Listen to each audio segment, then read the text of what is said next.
Olá, meus amigos, boa noite a todos. Meu nome é Marco Leite, eu trabalho na Federação Espírita e atualmente estou na coordenação nacional da família, da área da família.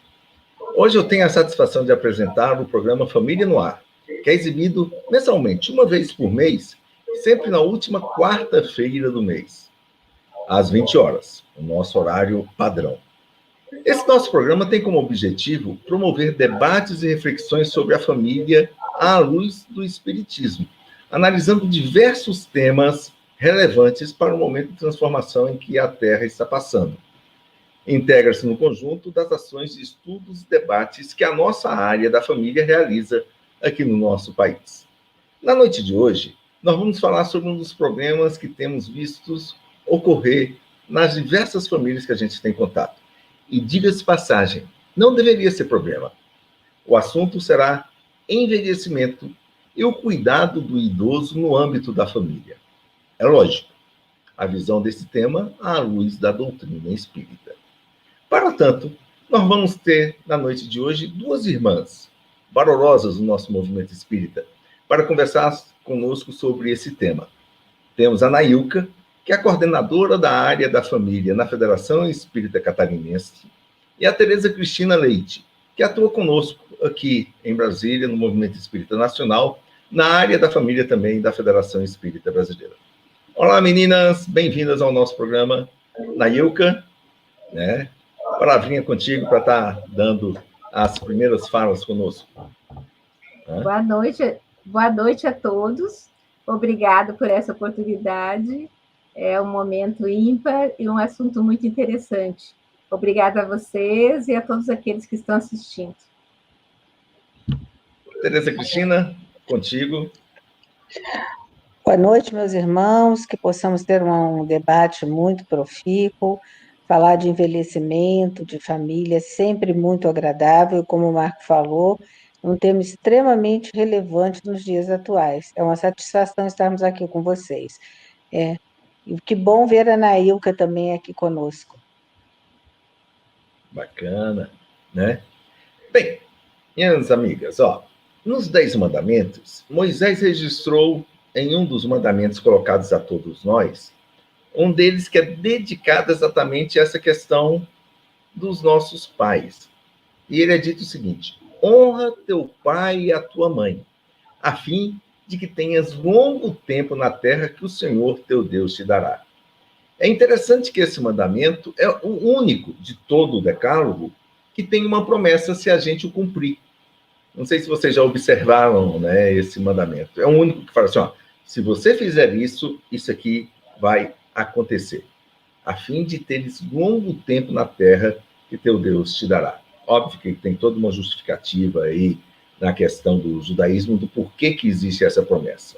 Mas a pergunta é para nossa querida Nailka: como podemos traduzir, Nailka, esse mandamento para os dias atuais aqui em que vivemos? Né? Como é que você pode estar interpretando isso para nós? É interessante mesmo essa promessa, né, de que a gente vai ganhar alguma coisa se fizer, se tiver esse cuidado que a nós hoje parece tão natural, né, e tranquilo. Mas os hebreus, na época que ele foi lançado a eles, né, eram escravos fugindo de uma terra que não tinham. Eles não tinham ideia de vida após a morte, e a vida deles era simplesmente a vida material.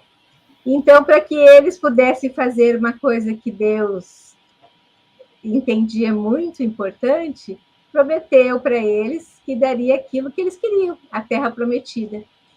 E depois, quando vem o advento de Cristo, Jesus já vem dar um salto, né, quântico, vem trazer a eles, quando as ideias já estavam mais amadurecidas, a ideia de que o reino que eles receberiam não era aqui na terra, mas no céu.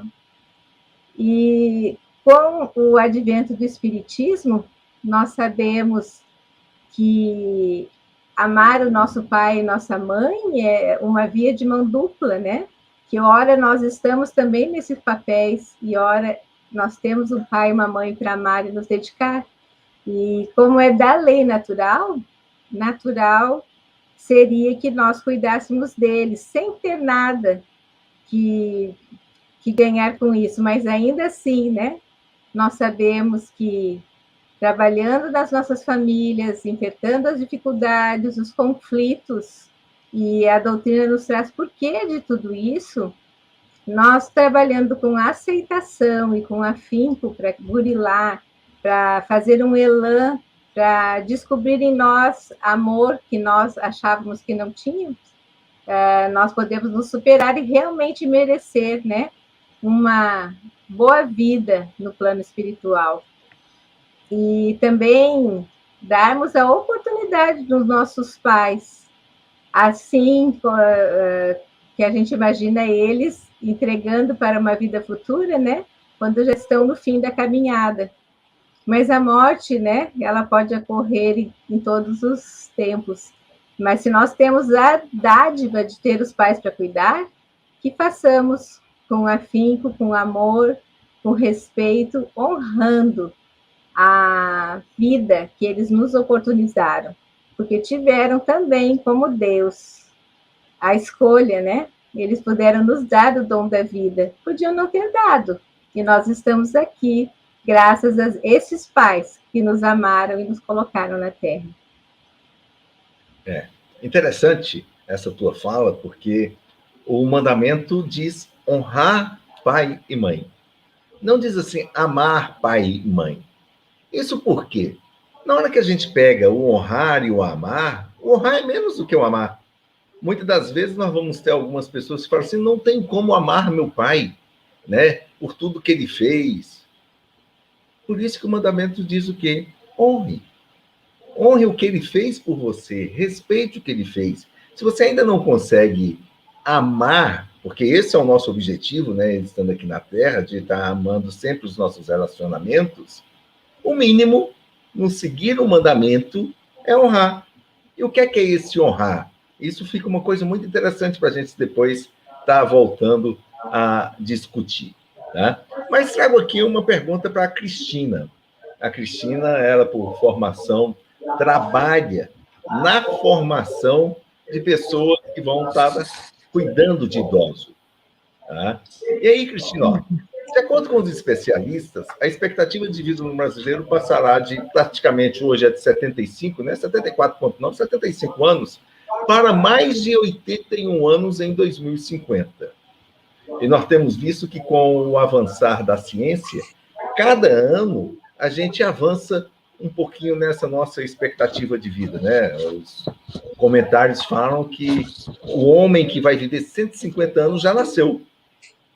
Né? Olha só que interessante, né? O homem de 150 anos já nasceu, já está vivendo aqui na Terra, a ciência nos fala isso.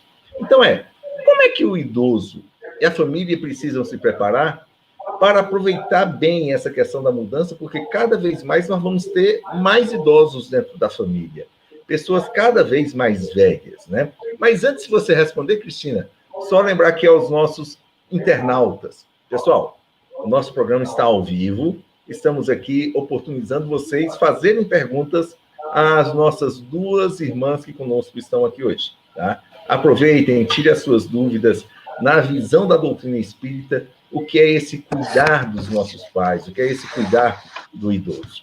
Tá? Cristina?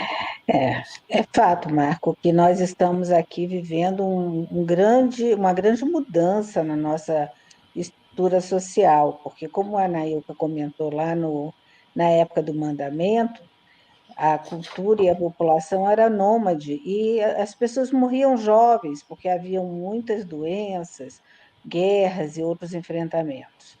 O Brasil, especificamente, tem avançado muito nesse aspecto de conseguir garantir mais longevidade e mais pessoas alcançando essa longevidade, seja pela melhora das condições de vida e das condições de saúde que a gente tem, bem como essa questão de uma busca, né, individual de que as pessoas fazem para poder estar vivendo mais. No entanto, nós aqui pensamos muito no como as famílias precisam estar mudando a forma dos seus contatos, dos seus relacionamentos, para garantir que esse cuidado que pode ser necessário para o pai e a mãe idoso seja mais facilitado. Então, é necessário que nós possamos estar nos habituando a ouvi-los melhor, a entender de fato o que eles gostam, a aprender com eles a forma como eles fazem algumas coisas e a estar também passando as nossas visões, as nossas dificuldades. Nós sabemos que com uma família cada vez com menos pessoas a compondo, né? Nós temos as famílias nucleares, que são a maior parte da base da nossa sociedade. Às vezes, o cuidado com o pai ou uma mãe idosa que estejam adoecidos gera naquela família uma certa dificuldade, um certo estresse, porque os filhos daqueles pais que estão adoecidos estão trabalhando. Muitas vezes os netos que ficam com eles em casa não estão preparados para terem o carinho, a paciência de estar junto com os avós e também prestando esse cuidado que é tão relevante, da amorosidade, porque a gente às vezes fica pensando no idoso em termos de cuidado físico, a troca de fralda em muitos casos, e outras atividades que possam ser necessárias para esses idosos fazerem. No entanto, existe um trabalho maravilhoso, criança e o jovem podem estar fazendo com seus avós, que é essa questão da conversa, da paciência, a convivência entre essas gerações é fundamental para o nosso processo de aprendizagem e crescimento coletivo. Então, temos muito que caminhar, e nós, como representantes do espiritismo, da causa espírita, temos que estar debatendo isso, porque cada vez nós vamos viver cada vez mais e temos que viver melhor, nos preparando para envelhecer bem e também acolhendo aqueles que nos precederam de uma maneira amorosa, de uma maneira mais carinhosa e integrados realmente à família. Ok, interessante essa tua fala, porque muitas das vezes as pessoas não consideram, né? Hoje mesmo estava conversando com uma pessoa que estava trabalhando para mim, que hoje com 45 anos, fala assim, quando ele era pequeno, não, mais jovem, ele se colocava que se ele chegasse aos 40, já estava no lucro. E ele brinca, estou muito mais do que o que eu acreditava, e é apenas com 45 anos, né? E qual é a expectativa de vida de hoje alguém com 45 anos? Não tem dúvida, chegar aos seus 80, 90 e com tranquilidade mesmo nesse nosso dia a dia. Tá? Se nós formos ver, muitos de nós recebemos notícias sobre famílias que abandonam seus idosos em diferentes situações. O meu sogro, quando conosco ainda estava aqui na Terra, lembro que ele cuidava de um asilo. Tá?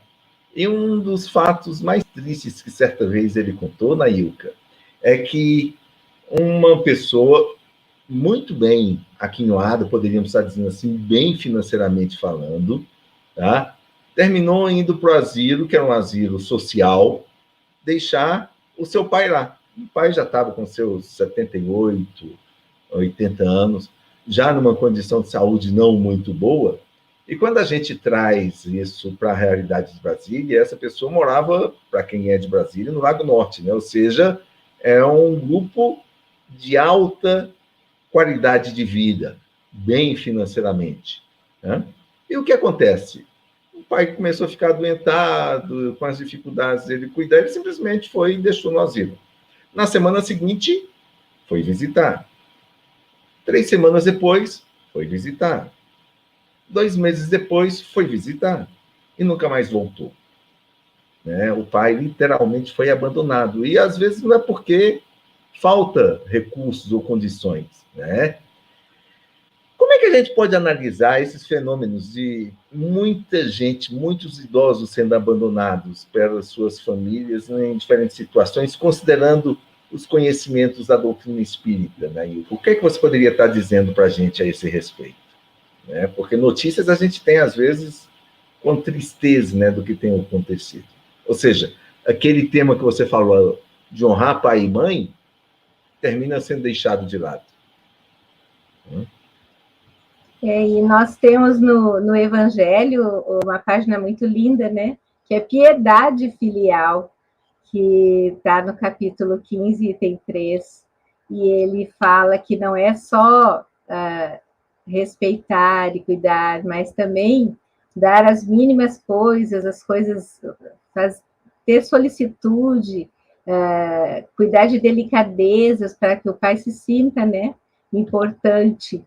E quando nós abrimos mão disso, acredito que seja muito em função do materialismo que existe hoje, da correria do mundo, da nossa, às vezes, assim, não aceita. Às vezes as pessoas também não aceitam que o seu pai possa envelhecer, né? Não aceita que ele esquece, não aceita que ele está numa condição mais frágil. E isso pede de nós bastante cuidado, bastante atenção, e que a gente doe de si mesmo, né? Então, as pessoas, às vezes, optam por um recurso de colocar, às vezes, numa casa de muito luxo, mas não é a casa do seu pai, né? Onde ele criou recordações, memórias, onde ele tem uma vida que, às vezes, não afetiva, mas ele está no seu lugar. E as pessoas pensam que é mais prático para ela. Está tudo bem aqui em casa agora. Será que está mesmo? Quanta oportunidade a gente perdeu, né? De descobrir o amor que nós temos em nós mesmos e que podemos doar em prol dos nossos pais, desenvolver a nossa paciência e a nossa própria caridade. Então, se nós temos que ter caridade com os outros, por que não com os nossos pais, que tudo nos deram? E, às vezes, se não deram, e a gente não pode cuidar com amor, que a gente cuide, então, com atenção, com zelo. Se ainda não pode fazer assim, que a gente cuide por misericórdia, com aquilo que a gente pode dar. E o Ela Rainer diz numa palestra que ele fez sobre os idosos, quando o Divaldo estava fazendo 90 anos, né?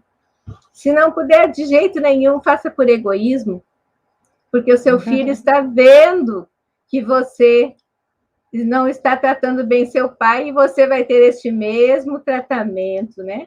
Então, quando dá banho, está dando em você. Quando está limpando a você. Quando está alimentando a você.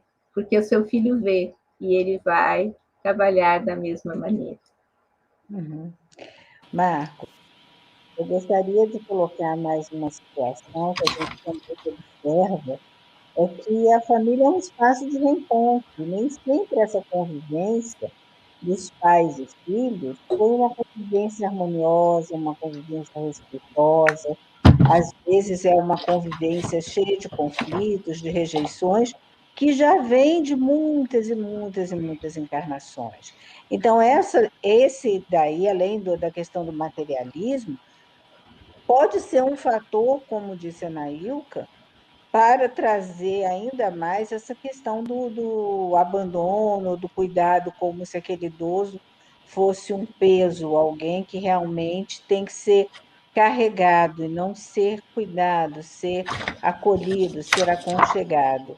E aí é tão importante que a família que tenha consciência das diferentes encarnações e do reencontro no âmbito do lar, para que os laços possam ser refeitos, trabalhados, é muito interessante que também essa família que está passando por essa dificuldade possa ser incentivada ao evangelho no lar, a uma reflexão mais amorosa sobre esse reencontro, para que também possa chegar mais perto dessas pessoas que estão ali, para que nós prestemos a elas o nosso tributo de reconhecimento, de gratidão, porque, como bem disse a Nailka no começo dessa nossa transmissão, nós só reencarnamos porque eles nos aceitaram. Então, temos essas pessoas que nós somos hoje, porque um dia os nossos pais disseram que a gente poderia vir, né? Então, é em cima disso que a gente tem que estar também estar orientando e trabalhando. Perfeito, né? É um assunto realmente muito, muito interessante esse que a gente está trabalhando na noite de hoje. E relembro aos nossos internautas de fazerem as suas perguntas, trazerem para nós aqui algumas dúvidas nessa questão espiritual do como é que nós vamos estar trabalhando dentro do nosso lar. Já temos, no início da doutrina espírita, a Kardec publicando na Revista Espírita de 1865, né, agosto de 65, a caridade na família, né? E colocando que muitas das vezes a gente desenvolve a caridade para fora, mas termina não desenvolvendo a caridade para dentro. O que é essa caridade para dentro? É para dentro dos nossos lares, para dentro das nossas casas. Então vamos lá. Ó, o psicólogo alemão, Cristina, logo que você também como psicóloga, né? Anselm Blum afirma que é sublime a arte de envelhecer. Por que a maior parte da nossa sociedade teme tanto a velhice? Né? Você falou do meu preparo dos cuidadores. Quando eu trabalhava com mais frequência com esse grupo, eu sempre dizia que a palavra velho é uma palavra que nós muito associamos àquilo que já não tem mais tanta beleza, tanta serventia, é aquilo que normalmente é visto por nós como algo que pode ser descartado dentro do nosso cenário. Então, o idoso, né, o cuidado com o idoso, já mostra uma visão diferenciada em relação a essa pessoa que está tendo a oportunidade de passar mais tempo encarnado. Lógico que viver mais tem que ser associado a viver melhor, a viver com maior integralidade, com mais saúde, mas também com um conceito de que nós estamos na vida para aprendermos a cada dia mais a sermos pessoas melhores. E no momento em que nos tornamos frágeis, mais dependentes, há todo um aprendizado ali a ser desenvolvido, que não é um aprendizado fácil. É um aprendizado que requer de nós que nós tenhamos naturalidade, deixar de lado o constrangimento, procurarmos estar mais pacientes para o momento que aquelas pessoas possam estar conosco ali naquele contexto, porque nem sempre o cuidado vai vir no momento que a gente quer. Agora, a pergunta que nós precisamos nos fazer todos os dias é: eu estou me tornando uma pessoa de melhor convivência para que no futuro, quando eu estiver mais idosa, eu possa ser acolhida com facilidade, porque o que nós chegamos a ser no nosso envelhecimento é aquilo que nós fomos ao longo da vida. Então, aquela pessoa que foi impaciente, ranzinza, reclamona, não é porque chegou à terceira idade que vai ficar uma pessoa tranquila. E muitas vezes nós vemos o sofrimento que essas pessoas sofrem, têm, por conta de não conseguirem aceitar a própria condição de limitação que às vezes a idade traz. Então, é importante que possa haver, em primeiro lugar, uma mudança de conceito, porque envelhecer não é tornar-se uma pessoa inútil, tornar-se um fardo para a vida de ninguém. Os anos que são dados são anos para aprendizado, para crescimento e também para a família que vai estar aprendendo naquele processo até mesmo a fazer coisas diferentes do que os pais ou os avós faziam para poderem envelhecer melhor. Pensar nas suas casas como espaço de convivência também para os idosos. Todos nós fazemos adaptação na casa quando vamos ter filho. E quando os nossos pais precisam estar conosco? Essa adaptação nem sempre é feita. E às vezes na própria casa do idoso não é feita. Então é uma preparação, porque é uma dádiva de tempo que temos da providência divina para termos mais aprendizado. É isso que é muito importante na nossa jornada em todas as fases da vida. Perfeito, né? É interessante sempre esse nosso assunto. Mas antes mesmo de trazer uma outra questão, a Valdice Gama nos questiona se o texto que eu fiz a referência, intitulado A Chave do Céu, é esse mesmo, Valdice. A Chave do Céu, na Revista Espírita de agosto de 1865, do nosso companheiro Lacordaire. Eu diria assim, para quem puder anotar aí, A Chave do Céu, Revista Espírita, agosto de 1865, fácil encontrar, inclusive, na internet. Põe aí, Chave do Céu, Lacordaire, o texto vem para você e leiam, porque vai estar trazendo exatamente essa questão da caridade, primordialmente da caridade na família. Sensacional. Tá? Nayuka, essa agora vai para você. Um tema muito delicado é a proximidade da morte. Nós vemos que, às vezes, as pessoas, né, tem até um ditado que todo mundo quer ganhar o céu, mas ninguém quer morrer. Né? Tem o ditado popular que brinca, né? Quer ganhar o céu, mas como nessa situação? Né? Então, um tema muito delicado, às vezes, é a proximidade da morte, que parece estar sempre associado ao envelhecimento. E aí vem, como é que a gente pode auxiliar a família e o idoso com as informações preciosas que a doutrina espírita nos traz em nosso cotidiano sobre essa questão?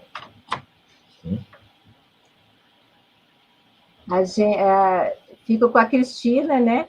Que isso é uma construção que vem desde a infância, que nós temos que ter sempre na consciência a imortalidade da alma, né?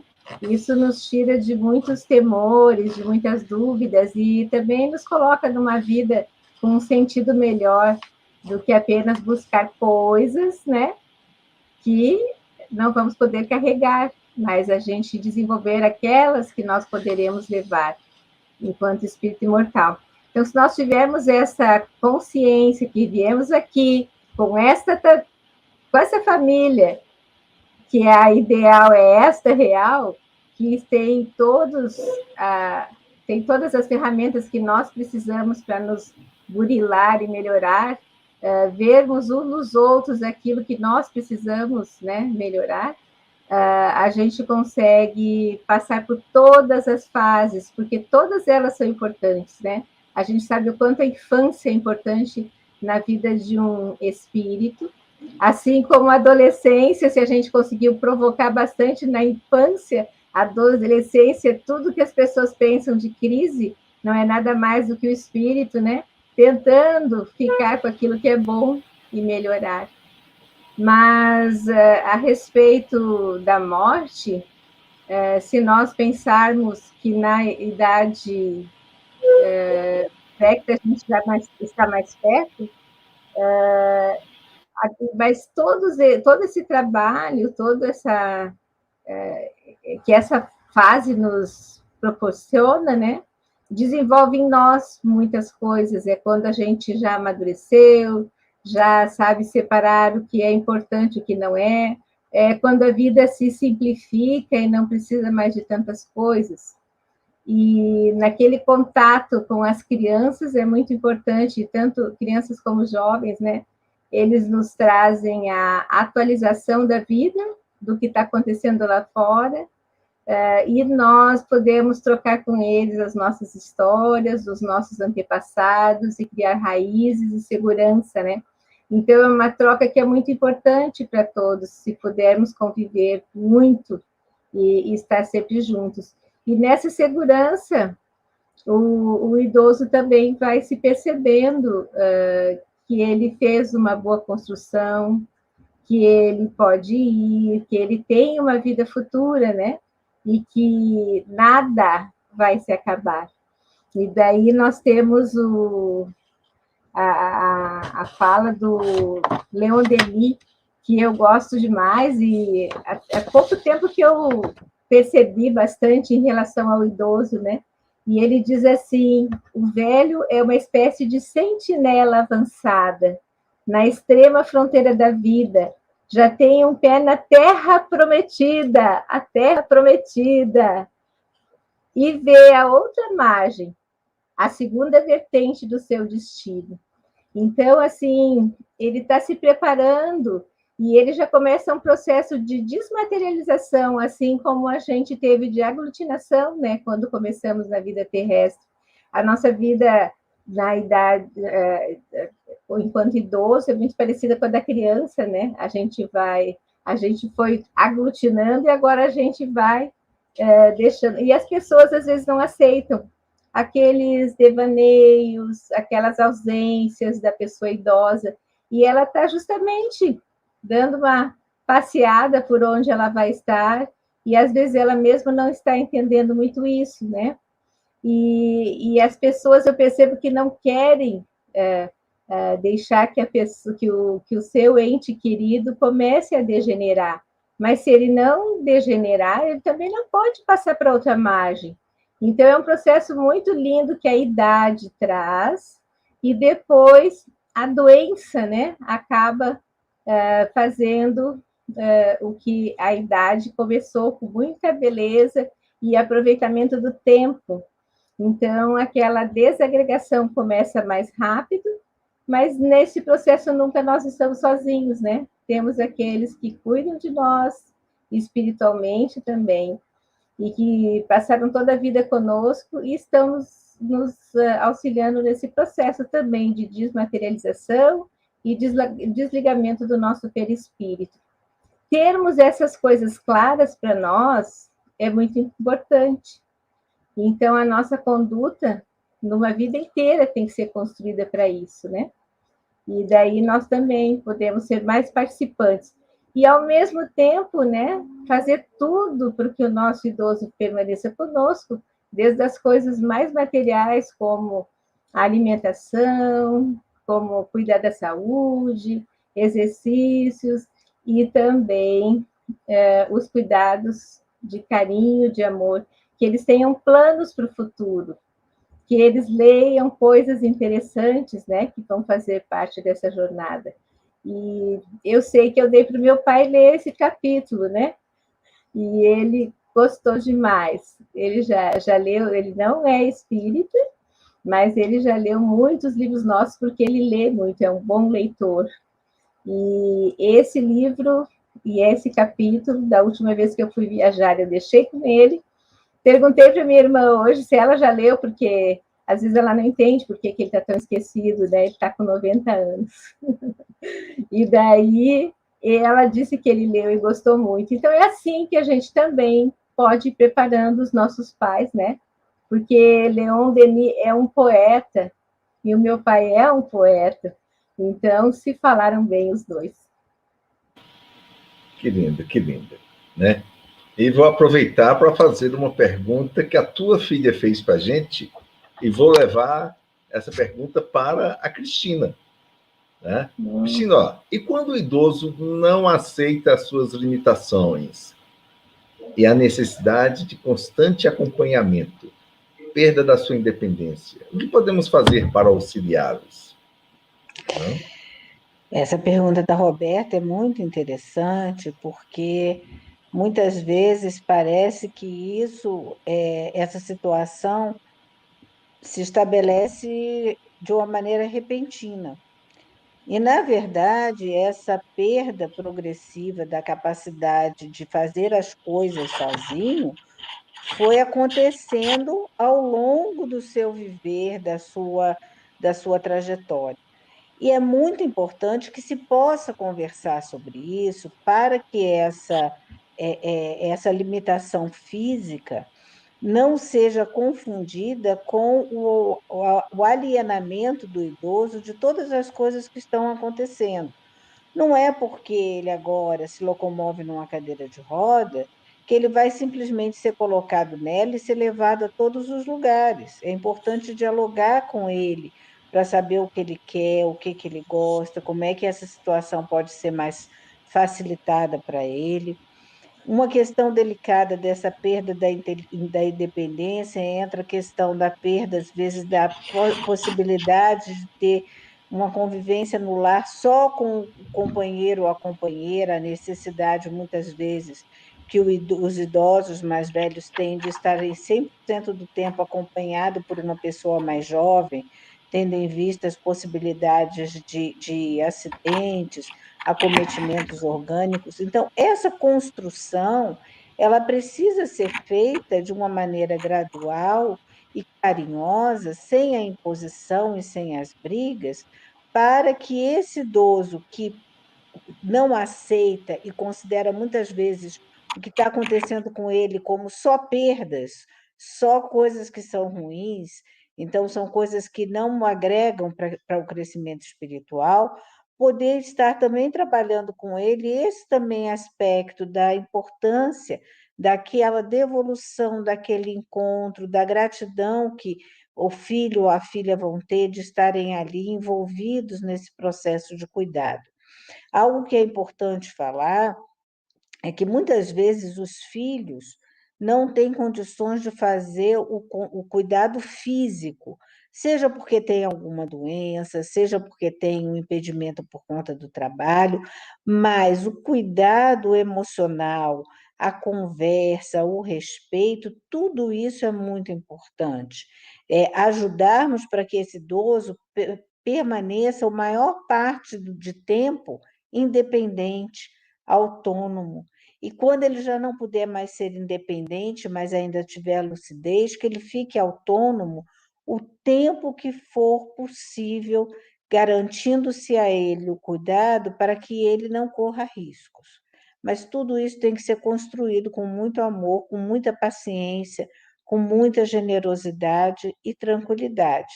E, às vezes, com muita pressa, porque a situação se exacerba por conta até mesmo do assédio espiritual, das dificuldades, dos nossos desequilíbrios. Então, nós temos que estar vigilantes também em relação a isso. Beleza, Cristina.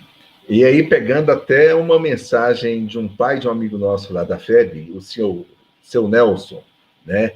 Ele nos pergunta aqui, e de certa forma você até já deu algumas dicas em cima dessa pergunta. Ó, tá aqui. É comum o idoso querer ser independente, mesmo com a idade meio avançada, né? Se sim, o que fazer nesse caso?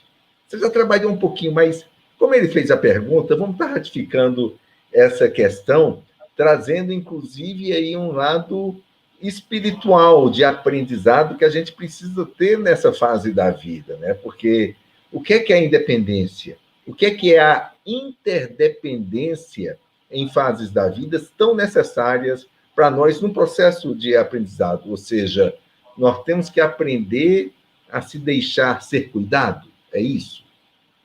Com toda certeza, Marco. O seu Nelson falou aqui de um conceito, nós temos dois conceitos quando nós trabalhamos nessa área do envelhecimento, que são dois conceitos muito próximos.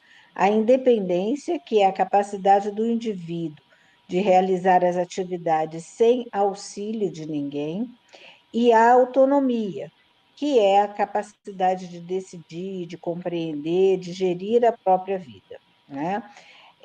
Normalmente, o que a gente observa é que o idoso ele tem mais precocemente uma perda da autonomia, por conta de todos os processos que acontecem no seu corpo físico, no seu sistema locomotor, a perda de massa muscular, às vezes algumas doenças que fazem com que ele precise de uma ajuda ou mesmo de um recurso auxiliar, por exemplo, para se locomover, para realizar algumas atividades.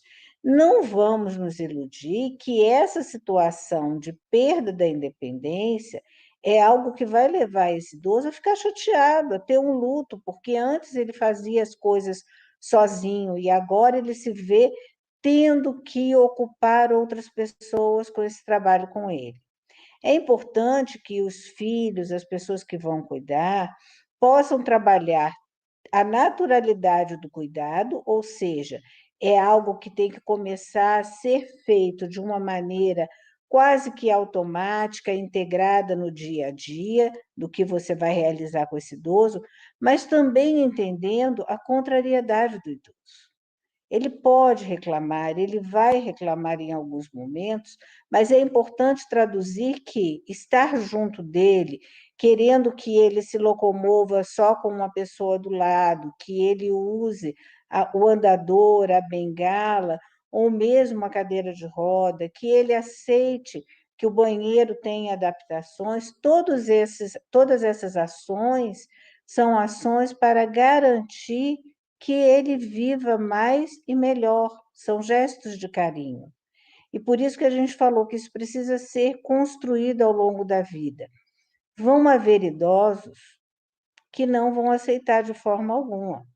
E aí entra a questão do livre-arbítrio de cada um, mas também a responsabilidade daqueles que cuidam, porque se esse idoso que não podia estar realizando uma atividade sozinha sofrer um acidente, como ficará a consciência daquele cuidador que, para às vezes não ter tanta dificuldade, deixou o idoso fazer o que queria? É uma situação delicada, mas que requer muita conversa, muita prece, como eu disse anteriormente, muita paciência, muita persistência, porque é isso que vai fazer com que esse laço de cuidado possa ser construído mais harmoniosamente. Bacana, Cristina. Né? Nós estamos aqui já recebendo algumas boas questões que estamos lançando aqui às nossas entrevistadas de hoje. E agora temos uma do Frederico, lá do Espírito Santo, para você, Nailka. Olha só, as doenças senis, como o Alzheimer, são uma prova para o idoso ou para a família responsável pelos seus cuidados? Né? Porque muitas vezes tem isso. Ah, não, mas por que será que esse espírito fez, né, para estar merecendo isso? E às vezes é só o espírito que está sofrendo aquela situação que é responsável pelo processo do aprendizado, ou tem mais gente envolvida com isso? Né? A pergunta do Frederico é bem interessante e chama atenção para isso. As famílias que estão com pessoas doentes. Tá? Explique isso para a gente. Nessa questão do Alzheimer, seria mais as doenças mentais, né? E eu vejo assim, às vezes não é o Alzheimer, e ainda assim a pessoa está sendo tratada para ele, né? Que ele tem várias implicações de, às vezes, agressividade, não só o esquecimento, mas tem a isquemia cerebral também, né? Onde a pessoa se esquece, é muito próximo. E, às vezes, para ele que está nessa situação, é um alívio. Quando ele tinha muitas pendências com ele mesmo, se culpava de muitas coisas, ele consegue, para esse finalzinho, com uma doença difícil, degenerativa, mas que vai implicar que ele fique mais tranquilo em relação a essas pendências dele.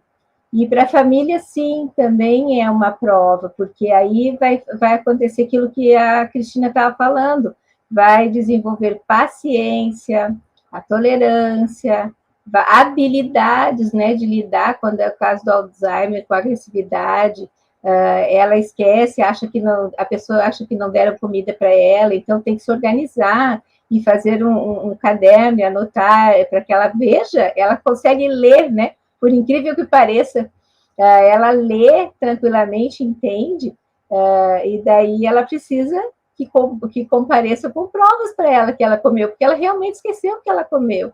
E daí, acho que estou roubando a sua comida, acho que estou roubando os seus pertences, e assim vai, né? Com netos, é uma briga às vezes. Essa minha neta rouba tudo de mim, e ela não sabe onde guardou o seu relógio, né? Alguma coisa assim. Mas a gente está rindo aqui, mas não é de rir, né?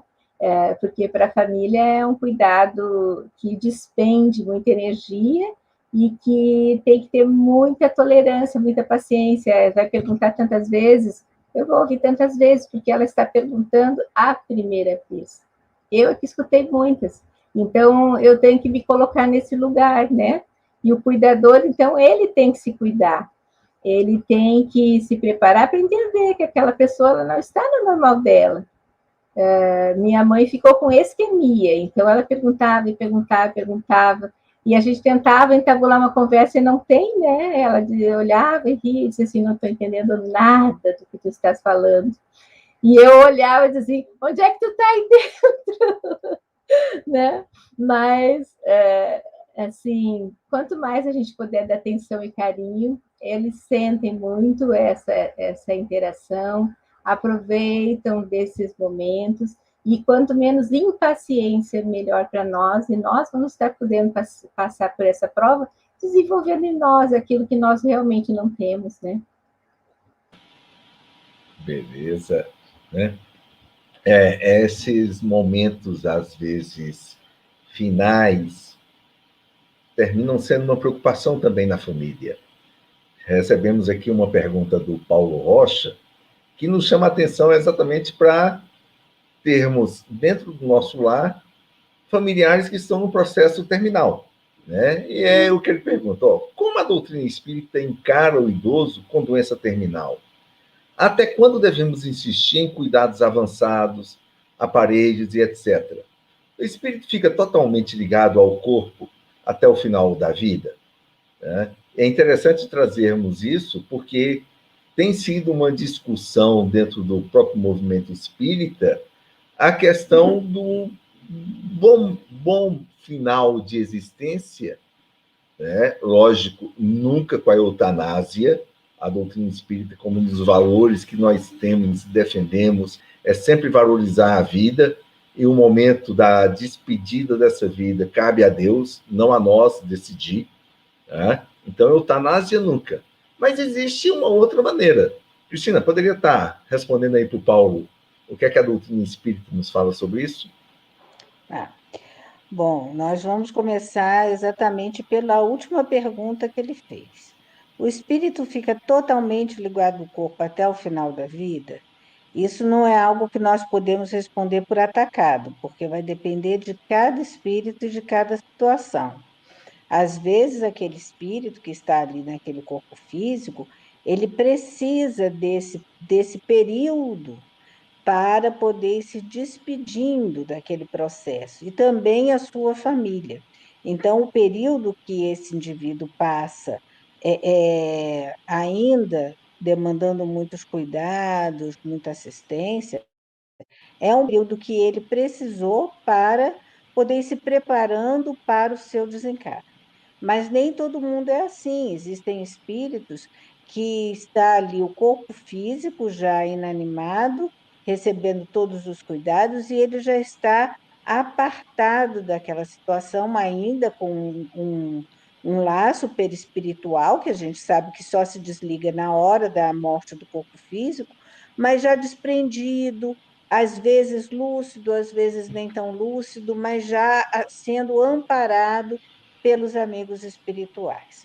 Você falou aí da eutanásia. Então, nós temos a eutanásia, que é a questão da perda, do término da vida provocado pelo próprio indivíduo ou por outrem, e aí isso se aplica muito, a gente vê muita discussão, nem tanto nas doenças terminais, mas naquelas doenças que não existe possibilidade de reversão. Então, às vezes, algumas deficiências físicas, algumas limitações levam os indivíduos a pensarem nisso.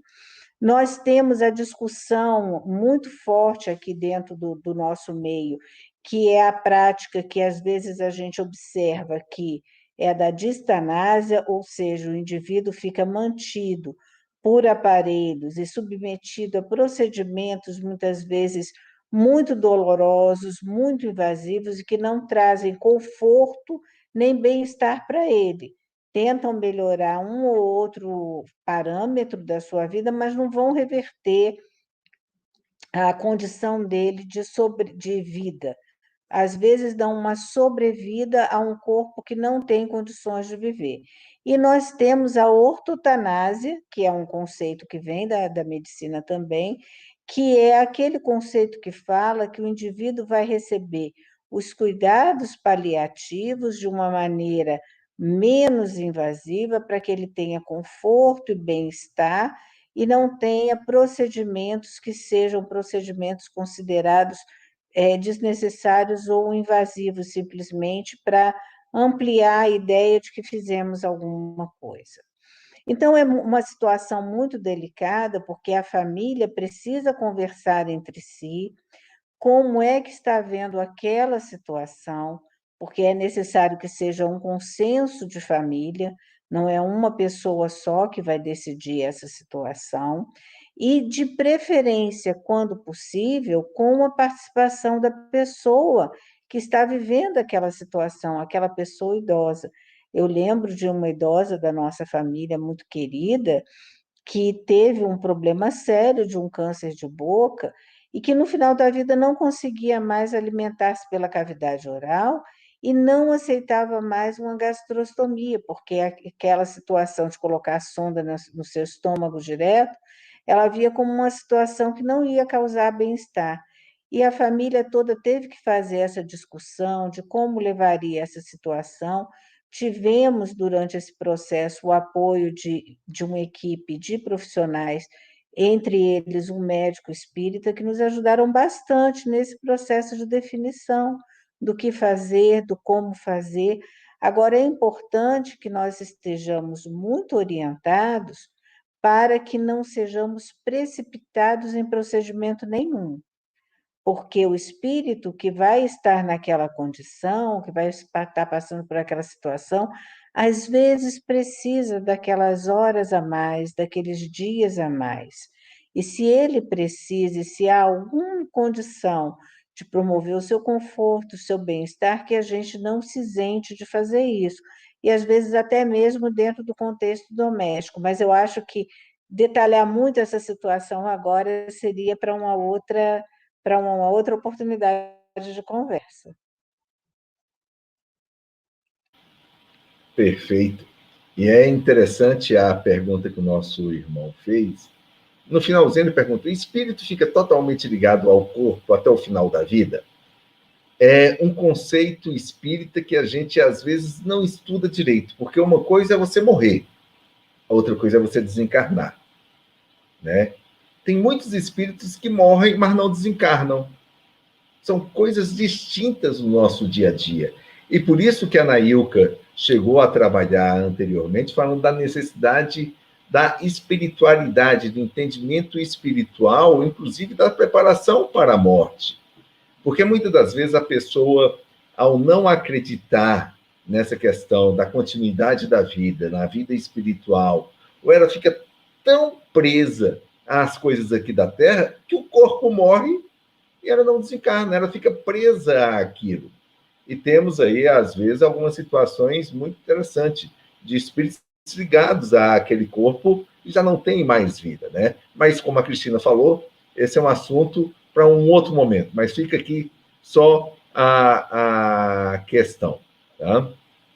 Marco, nada que uma leitura Diga. do céu e inferno não possa ajudar em relação a esse esclarecimento do espírito que fica ligado a esse corpo físico mais do que depois da sua morte, né? Perfeito, né? E agora estamos quase chegando ao nosso momento final, né? Ainda temos algumas perguntas aqui dos nossos internautas e vou trazer uma aqui para Nailka, que a Sani mandou para a gente. Né? Nailka, olha só o que a Sani nos questiona. Quando há um conflito entre irmãos no dever de cuidar dos pais, como podemos propor um diálogo para que não fique desproporcional esse dever? Né? E aí é interessante porque muitas vezes nós vemos os irmãos brigando. Não, você tem que cuidar. Não, eu já faço a minha parte, né? E é aquela confusão entre os irmãos porque um está se achando que está sendo prejudicado no cuidar dos pais porque o outro não está nem aí. Né? O que é que a gente pode estar falando a esse respeito? Vou responder com uma historinha que eu também perguntei assim para a Samia Elahá, porque ela está cuidando da mãe dela nesses dias, né? E como a gente também cuidou da mãe e do pai, eu perguntei para ela isso, como é que faz entre os irmãos, né, esse trabalho? E ela respondeu que, como a história do Sai Baba, que estava na escola da escola fundada por ele, né? E que era extremamente limpa e de repente apareceu um papel no chão. E ele pergunta: quem colocou esse papel no chão? Quem é responsável por este papel, né? E daí todos logo responderam que quem jogou o papel no chão era que era o responsável e que deveria juntar, né? E ele disse, não, todo aquele que vê e está mais próximo pode juntar, né, e dar o destino para o papel. Então, aquele irmão que está mais próximo na boa vontade, normalmente vai ser aquele que vai abraçar a tarefa e vai estar mais junto, né? E hoje em dia também, com essa corre da vida, nem todos têm condições. E ainda tem a questão que a Cristina fala, às vezes não tem condição física de fazer aquele tratamento, né? E cuidado da pessoa. Então, tem que ter um consenso e deve ter também uma reunião, né? Que nem no caso de a pessoa estar doente demais. E, se possível, fazer uma adaptação para cada um participar, que a gente sabe o quanto é importante, né, para os nossos pais, a presença de cada um, porque cada filho é importante para ele. Então, se a gente puder fazer uma partilha e cada um contribuir com isso, é muito importante para ele e é muito importante para nós, porque nosso coração só vai ficar tranquilo quando o nosso dever estiver cumprido, né? E como é da lei natural, se a gente não fizer isso, a gente não vai ficar tranquilo, não vai ficar, vai ficar com as costas pesadas, aquilo vai incomodar bastante tempo. Então, tudo que a gente puder envidar para que eles tenham uma vida confortável e amorosa, e a amorosidade nesse cuidado, e cuidar também com a delicadeza, né, de que ele seja colocado com tanto amor que ele não acha aquilo tão invasivo como é, né? Se deixar cuidar, porque eu não posso. É uma coisa difícil para nós, e é um aprendizado para aquele que está doente, e para nós de não ficarmos, né, mostrando as nossas emoções, ai, que coisa ruim, que coisa feia, não, fazer aquilo com carinho, com amor mesmo. É verdade, né? É interessante que entra em discussão, às vezes, irmãos brigando porque um está cuidando mais do que o outro dos pais que estão já numa condição. Mas dificilmente a gente vê uma mãe questionando para o marido, assim, só eu que cuido do seu filho, né? Você também tem que cuidar mais, né? Ou seja, se nós formos ver, o que vale para baixo na questão da mãe cuidar, e olha que você vê que a mãe dá muito mais cuidado normalmente, né? Como padrão nosso cultural, e dentro de casa normalmente não tem aquelas grandes discussões de quem está cuidando mais um do outro. Aí a gente envelhece e os filhos vão estar naquela discussão. Ou seja, quando o início da nossa fala do honrar pai e mãe, o Evangelho não disse para a gente estar cuidando dos nossos irmãos honrarem pai e mãe. Está chamando a atenção para que nós façamos a nossa parte. Se o meu irmão não quer fazer, sinto muito. É ele que está perdendo, né? Essa fala tua, Nailka, traz exatamente essa colocação, né? É ele que está perdendo em não cuidar de uma coisa tão valiosa, de alguém que cuidou de nós quando nós éramos pequenos e precisávamos de todo auxílio. Então, nesse momento da vida, é o saber devolver. É muito isso, é o saber devolver. E isso é muito forte, porque, só para fechar e depois passo para as considerações de vocês duas, uma amiga nossa, certa feita, estava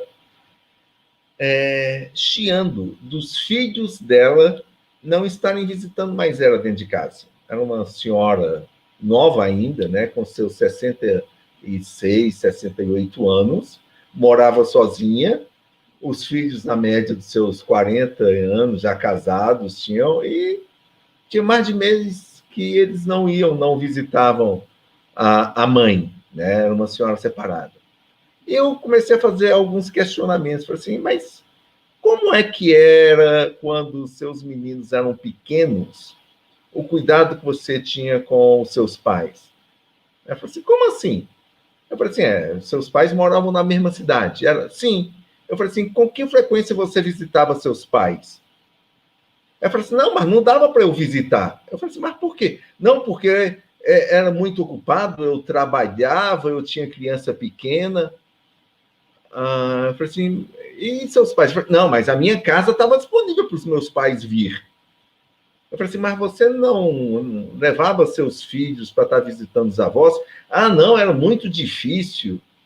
Aí eu peguei e trabalhei e falei assim, ó, o que eles estão fazendo hoje foi o que eles aprenderam com você. Eu ensinei isso para eles, falei assim, ensinou. Porque como você não visitava os seus pais, você não valorizava os seus pais, o que é que eles aprenderam quando pequeno? Que os pais não tinham que ser valorizados, não tinham que ser visitados. E hoje o que eles estão fazendo é exatamente o que você mostrou para ele quando eram pequenos. Aí ela, meu Deus, caiu em si, né? Eu falei assim, e a tua casa era aberta para os teus pais, não era ela? A casa deles é aberta para você? Eu falei assim, então por que você não vai lá? Ah, mas eles não vêm na minha casa. Eu falei assim, opa, você está cometendo o mesmo erro, né? E aí é interessante que a gente termina plantando aquilo que a gente vai colher. Quando foi trazido, né, a fala aí, faça então pelo menos por egoísmo, ou seja, pense em você, se você quer ser cuidado quando estiver idoso, cuide dos seus idosos hoje. Mostre isso, a importância para os seus filhos, para os seus sobrinhos, para aqueles que convivem contigo, né? Que é exatamente isso. A gente recebe aquilo que a gente planta. O nosso tempo está esgotado. Deixaria esses momentos finais para a Nailka fazer suas colocações e depois a Cristina. Nailka? Eu só queria dizer que a gente visitou nossos pais por 28 anos, porque morávamos em Rondônia, né? E a gente atravessava de carro essa distância, e os nossos filhos aprenderam muito a amar os nossos pais. E quando a gente fala lá naquela questão do item 3, né, que diz fazer mais pelos pais, ter solicitude nos cuidados, os nossos filhos deram um banho em nós, quando foram cuidar da minha mãe, da minha sogra. Foi lindo. A minha sobrinha também, quando ela se juntava com a minha filha para cuidar da minha mãe no hospital, era uma alegria só. Entravam cantando e ela ficava tão feliz, mesmo com um problema mental, né? E maquiavam, arrumavam, coisa que eu nem me lembrei nunca de fazer. Então, ela ficava totalmente feliz, com a autoestima lá em cima, que essas meninas foram o máximo mesmo. Então, tudo vale a pena, tudo vale a pena. Cristina? Abre o som. Cuidar dos nossos pais, honrar os nossos pais, deve ser um exercício de muita amorosidade. Nada como aprendermos a nos dedicar com toda gratidão, com toda benevolência para aqueles que nos trouxeram a esse mundo, nos deram a oportunidade de aqui estarmos. Eles são o nosso exemplo, eles foram o nosso sustento, a nossa mão firme nos momentos de dificuldade. E da mesma forma que eles nos conduziram nos diversos momentos da nossa vida, que aprendamos a conduzi-los também dentro das necessidades com muito amor, porque quem tem a chance de ter pais idosos tem uma vida muito mais abençoada do que todas as outras pessoas. Uma boa noite, cheia de gratidão pelas reflexões da noite. Obrigado, Cristina. Obrigado, Nailka. E agradecemos também a você que esteve aqui conosco na noite de hoje, pois nosso programa tem foco em vocês, internautas. Encerramos, então, esse nosso programa, lembrando que no dia 29 de setembro, relembrando, na última quarta-feira de cada mês, estamos aqui novamente. Estaremos aqui no dia 29 de setembro com um tema muito curioso. Por que minha família sofre com a obsessão? Olha só que curioso. Quer saber esse tipo de coisa? Esteja conosco aqui no dia 29 de setembro. Abraço a todos vocês e até o próximo mês. Fiquem com Deus.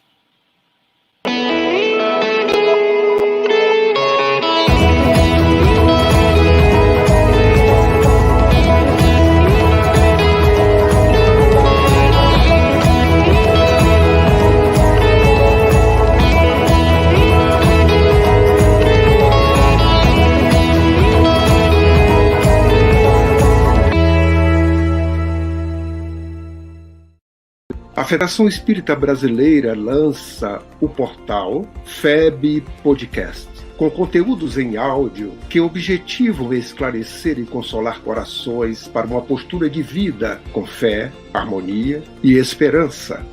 Diretamente dos estúdios da Federação Espírita Brasileira, está começando o podcast Espiritismo em Pauta. Você está ouvindo o podcast Estudando o Livro dos Espíritos. Olá, eu sou o Thiago Toledo e você está ouvindo o podcast do Cidadão do Universo. Você está ouvindo o podcast do Entre Dois Mundos. Você está ouvindo o podcast do Gostinho de Leitura. Estudando o Livro dos Médiuns. Olá, eu sou a Marina Miranda e você está ouvindo o podcast Minha Nada Mole Encarnação. Essa é a nossa forma de transmitir esperança, conhecimento e alegria. Conheça a Federação Espírita Brasileira, que busca mostrar quem ela é. O trabalho realizado por meio desta instituição centenária, trazendo você para dentro da nossa casa. Como surgiu a Federação Espírita Brasileira? De Augusto Elias, o seu fundador, aos dias de hoje, o que ocorreu? Quem foram e quem são os vultos que fizeram e fazem parte desta história? Qual a relação de nomes como Chico Xavier, Bezerra de Menezes, Ivone Pereira com esta instituição? Qual a sua missão? Como ela atua na formação do homem de bem? Apresentaremos a Federação Espírita Brasileira em formato dinâmico com vídeos, depoimentos, postagens históricas, áudios. Conheça e faça parte desta família.